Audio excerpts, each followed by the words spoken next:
Oke, pagi-pagi semangat pagi semua. Selamat malam, selamat hari Minggu. Kembali dengan saya Nofri Simanjuntak di sini dalam program analisa mingguan atau forecast mingguan, termasuk juga signal untuk pair-pair. Sebelumnya saya sudah menyampaikan tentang Euro USD, Gold, dan kali ini tentang GBP USD, baik secara fundamental, sentimental, dan juga mengenai teknikalnya.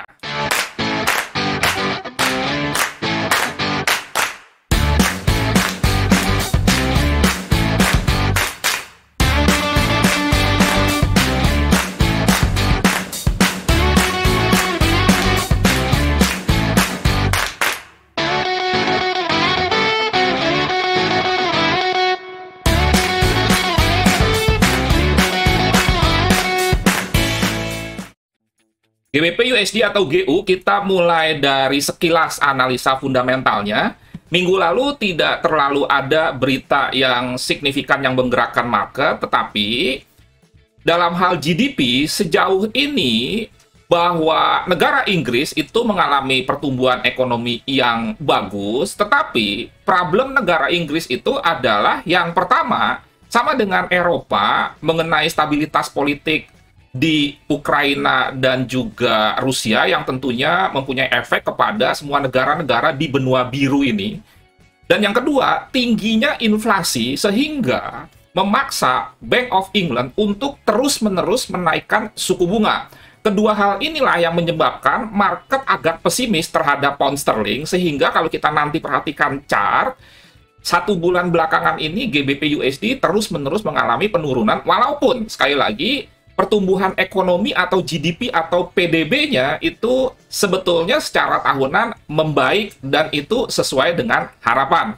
Lantas bagaimana untuk minggu ini? Kalau GU di minggu ini berdampak kepada kedua mata uangnya. USD kita sudah tidak perlu bahas lagi. Ternyata hari Kamis malam jam 7 ada juga pengumuman suku bunga. Dan diperkirakan naik dari 0,5 menjadi 0,75 alias naik 25 basis poin atau 0,25%.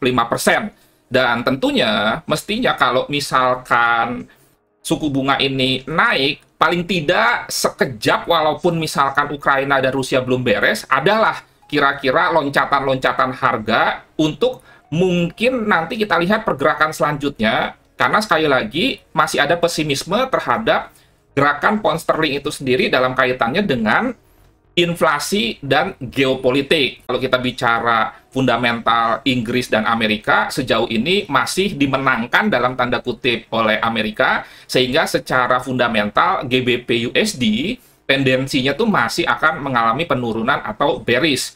Demikian juga dari sudut sentimental dengan melihat data COT yang dikeluarkan oleh CFTC.gov sebagai bapeptinya Amerika, posisi shortnya itu mengalami kenaikan 4% dari 51% menjadi 55%. Dengan demikian kebalikannya posisi longnya berkurang. Artinya bahwa institusi besar, big boy, big dog, apapun itu istilahnya, itu melepaskan posisi long sejumlah 4%. Mungkin larinya ke mata uang komoditi seperti New Zealand dollar atau Australian dollar yang diuntungkan karena krisis rantai pasokan menyebabkan harga-harga komoditi sebagai salah satu omset negara Australia itu melonjak naik dari biji besi, kemudian juga batu bara, dan lain sebagainya. Sehingga kesimpulannya, secara sentimental, Amerika masih tetap lebih unggul daripada Inggris karena mata uangnya USD itu posisi longnya jauh lebih besar daripada shortnya, sementara Inggris posisi shortnya lebih besar daripada posisi longnya. Perlu saya informasikan dulu sebelumnya bahwa hari Rabu malam saya akan menyelenggarakan trading bareng, dibuka untuk umum tetapi tidak di YouTube, menggunakan aplikasi Zoom. Anda harus mendaftar terlebih dahulu dengan Anda mengakses link www.bit.ly/Trabar. Trabar ini singkatan dari trading bareng, atau Anda scan QR dari monitor ini, Anda nanti akan masuk ke menu registrasi setelah Anda akses link ini atau Anda scan QR. Jadi jangan lupa, hari Rabu itu siangnya saya akan membahas mengenai economic projection dan juga suku bunga Amerika. Hari Rabu malamnya kita akan melakukan trading bareng. Kita akan membahas mengenai day trading yang akan saya share signalnya di GBP USD juga, termasuk nanti on the spot untuk scalping. Siapkan account Anda, tetapi saya selalu ingatkan, disclaimer on, do your own research. Rabu 16 Maret, jam 7.30 sampai jam 8.30 alias durasinya 1 jam. Dan jangan lupa, hari Kamis dini harinya jam 1 itu pengumuman suku bunga Amerika. Dan satu lagi, jadwal coaching untuk bulan April itu tanggal 11 sampai 25 April itu jam 7 sampai jam 9 malam, dan masih ada 6 seat lagi yang kosong. Sehingga kalau Anda berminat, hubungi WA saya 0811 992989. Sekali lagi WA saya 0811 992989. Kita sekarang lanjut ke analisa teknikal GU untuk mempersiapkan forecast map-nya dari mulai trend, support and resistance, skenario entry, exit, dan juga mapping-nya tentunya. Kalau kita perhatikan di weekly, GBP USD terus mengalami penurunan dan saat ini tertahan di mana ada pola candle bullish engulfing, kemudian dia turun, dan ini tertahan persis sekali di area ini. Ya, area demand. Ini sehingga ada kemungkinan terjadi koreksi dulu, dan kemudian dia naik ke support, resistance become support, kemudian melanjutkan penurunannya. Tetapi jangan lupa, ini dengan asumsi nanti berkaitan dengan suku bunga Amerika yang kalau misalkan naik 0,5% itu akan memberikan dampak penguatan USD yang luar biasa. Kira-kira untuk weekly seperti ini. Kalau kita bicara daily, kita pakai teori yang sederhana saja. Di sini adalah support, kemudian di breakout.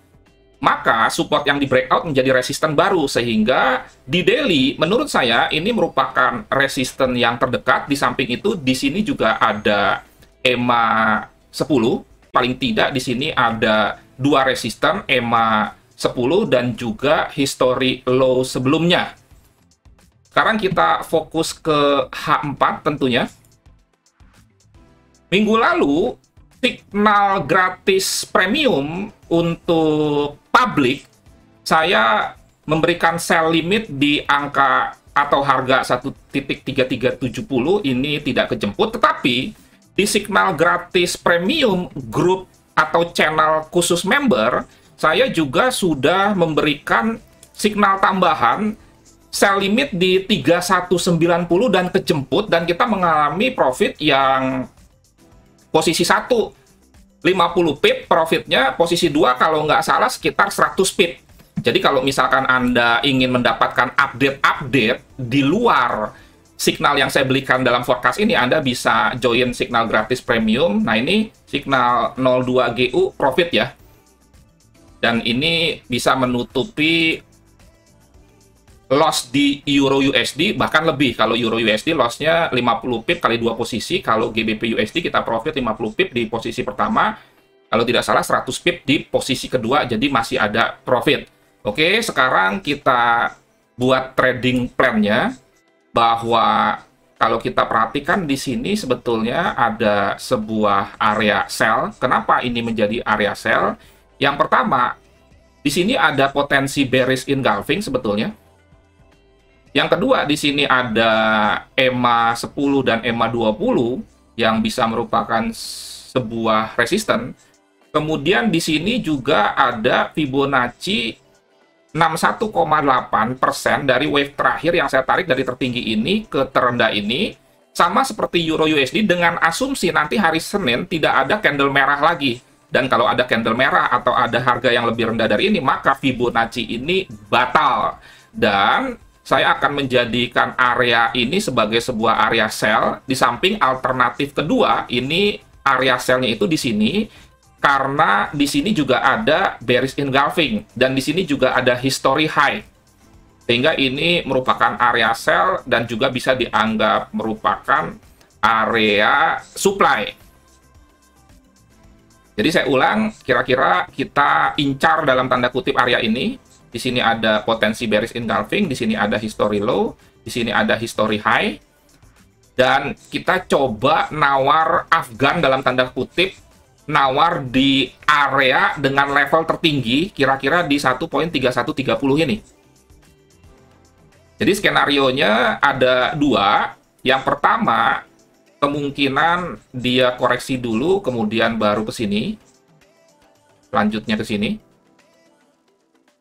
Alternatif yang kedua adalah dia akan naik sampai sini. Di sini sebetulnya sama-sama ada potensi double top ya. Di sini double top, di sini juga double top. Baru dia mengalami penurunan ke sini. Sehingga kalau saya lengkapi, jangan lupa ini beberapa catatannya bahwa signal ini bisa diupdate atau diedit di channel khusus. Kemudian juga berlaku sampai Rabu malam sebelum pengumuman suku bunga Amerika dan juga pengumuman suku bunga Inggris tentunya. Dua posisi, sell limit 1.3140, jadi di sekitar sini nih, 3140 ya. 3140 sell limit. Oke, di sini. Jadi saya berharap karena sell limit, kita tidak memperhatikan reaksi. Kalau misalkan Anda instant order, Anda bisa memperhatikan ada reaksi perlawanan turun dulu dalam bentuk misalkan candle bearish pin bar atau bearish engulfing, tetapi kalau pending order kita tidak memperhitungkan reaksinya, sehingga masing-masing punya plus minus ya, punya keuntungan, punya kelemahan. Dan kalau limit, saya menyarankan kepada Anda jangan pas nawarnya itu di area resistennya kalau kita mau sell, tetapi di atas area resistennya sedikit. Kita berharap upper shadow-nya yang menjemput order, bukan bodinya. Ini SL-nya 50 pip, jadi 1.3190, kemudian TP-nya 3020, RR-nya 1:2. Oh ya, tambahan informasi sebelum saya lengkapi, mohon BPJS bayar pakai jempol saja, supaya Anda satu, subscribe yang belum, kedua, share, dan Anda berbagi sesuatu yang bermanfaat kepada orang lain, ketiga, Anda like, keempat, Anda komen, dan jangan lupa klik bell atau notifikasi supaya kalau ada video-video baru Anda mendapatkan update-nya. BPJS bayar pakai jempol saja. Lanjut, kita sekarang buat perbandingan kira-kira risk and reward-nya. Kita entry di sini, ya. Nah, ini. Kemudian di sini SL-nya sekitar 50 pip. TP-nya 120 pip. Kira-kira di sini. Jadi RR-nya 1:2,5, bukan 1:2. Sekian, terima kasih. Semoga bermanfaat dan menjadi berkat. Jangan lupa terus belajar, terus berlatih berulang-ulang dengan pola yang tetap. Karena biasanya kesuksesan dalam trading itu akibat salah satunya kedisiplinan di dalam mengikuti pola yang tetap. Pola yang tetap itu pola apa? Pola waktu trading, pola entry, money management, lot, stop loss, TP, dan lain sebagainya, dan juga pola-pola yang lainnya. Sampai berjumpa di live trading bareng dengan Zoom. Anda silakan daftar di tadi flyer sebelumnya. Salam trading tenang-senang, Nofri Simanjuntak.